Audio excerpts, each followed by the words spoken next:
Հովանավանքում հիմք դրվեց,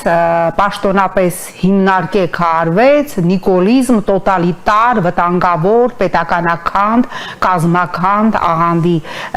անձին դեգրադացնող, պետություն քանդող, մենք աշխարհում շատ ենք տեսել այդպիսի վտանգավոր սեկտաներ եւ ըստ էության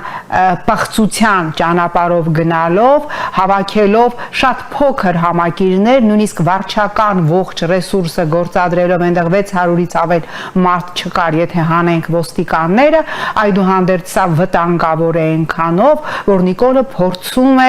հայ առաքելական եկեղեցուց դուրս ստեղծել պետականաքանդ մի աղանդ, ներգրավելով իր սեկտայի ներկայացուցիչներին, բնականաբար մեկ անգամյա պղծությունը իրեն չի բավարարել, ուստի մենք տեսանք, որ ինքը կոչ արեց կրկին Կիրակի օրը եւս հավաքել եւ փորձելու է բռնի ուժով բերման ենթարկել բոլոր NKՊ-ականներին, ովքեր տարբեր պատճառաբանություններով հրաժարվել են մասնակցել Հովանավանքում տեղի ունեցած պղծությանը։ Դա պղծություն էր եւ հետ Նիկոլյան ժամանակում, ինչպես արդեն ասել են բազմաթիվ քահանաներ, Հովանավանքը, խորանը պիտի անպայմանորեն